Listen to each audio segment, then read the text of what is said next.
The first shock didn't come from what Elena saw. It came from what she heard. A soft, breathy laugh. A woman's laugh. From inside her own bedroom. Elena froze mid-step, her keys still dangling between her fingers. For a second, she thought she had misheard. Maybe the TV was on. Maybe a window was open. Maybe. Then Mark's voice answered, low, smug, far too intimate. I told you she'd be at the conference all night. Her lungs turned solid, like concrete filling them from the inside. The air smelled different too.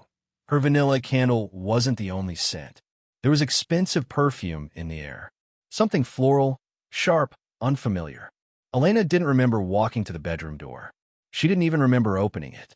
Her mind only replayed the moment she saw Mark's shirt on the floor, then a red dress tangled in her bedsheets, then two bodies jerking upright like guilty shadows. Elena, wait, it's not, Mark stuttered. The woman beside him had the audacity to cover herself slowly, with calm arrogance, as if she belonged there, as if Elena were the intruder. Elena didn't scream. She didn't cry. She just stared at them, her heartbeat thundering inside her skull, her hands ice-cold but steady. Pack your things, she said. Both of you. That night shattered something inside her. Not just trust, but the version of herself who believed love meant safety. The divorce was messy in the way quiet things can be messy. Papers signed with shaking hands, whispered arguments in parking lots, nights where Elena tore apart her memories, trying to pinpoint the first lie. Mark walked through it with arrogance. He smirked during mediation. He joked with the judge. He called her emotionally dramatic to their friends. And the worst thing he ever said, the one sentence that lived in her bones like a bruise, came 3 weeks after the divorce was finalized. No one wants a divorced woman, Elena. Not really. You're used goods now. I traded up. The words hit harder than the cheating ever did. Because for a moment, a sickening, humiliating moment, a part of her wondered if he was right. Grief made her doubt her worth. Loneliness made her replay his insults.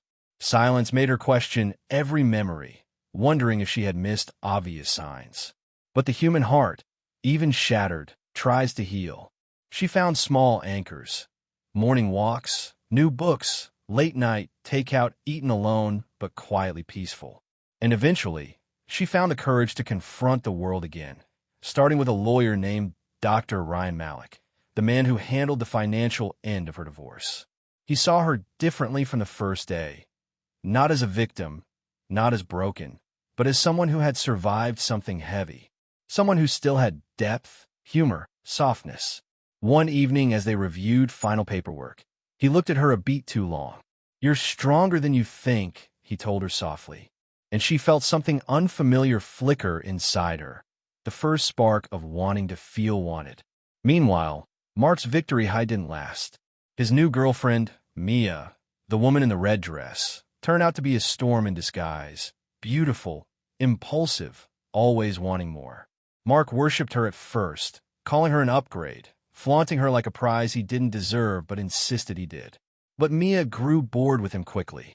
The luxury he promised evaporated when his finances crumbled post-divorce. His arrogance wasn't charming when it wasn't backed by stability. His temper flared more now that he didn't have Elena's forgiveness to fall back on. The cracks widened. Then came a day that undid him completely. Mia walked into a cafe holding hands with someone new, a man Mark recognized instantly. Ryan, Elena's lawyer. The same man who had looked Mark in the eye during negotiations and warned, you might want to treat her with respect. People remember how you made them feel. Mark stormed out of the cafe, shaking, humiliation slashing through him like fire. That night, he showed up at Elena's apartment, pounding on her door. Elena, open up. You knew about them. You planned this. You wanted to ruin me. She opened the door slowly, steady, tired, but no longer afraid of him. Mark, she said calmly, I didn't ruin you. Yes, you did, he spat. You poisoned her against me. No, she whispered. You did that all by yourself. He stared at her, the woman he once dismissed as worthless, now standing tall, composed, more alive than he had ever let her be. And that was the real betrayal for him. Not that Mia had left. Not that Ryan had replaced him, but that Elena had rebuilt herself into someone he no longer had the power to break. He left without another word. Weeks later, Elena sat across from Ryan at a small rooftop cafe, golden light softening the edges of the city below. "Does it bother you?" she asked quietly. "Being with someone who's divorced?" Ryan smiled, slow, warm, certain. "It means you know how to love deeply," he said, "and you know what you won't tolerate again. That's not a weakness. That's wisdom." Elena felt a breath escape her, one she didn't know she had been holding since the night she heard that laugh in her bedroom. For the first time since everything fell apart, she believed there might be a future where she wasn't defined by betrayal, but by who she chose to become after it. And that was the real twist. Not that she was wanted again, but that she finally wanted herself.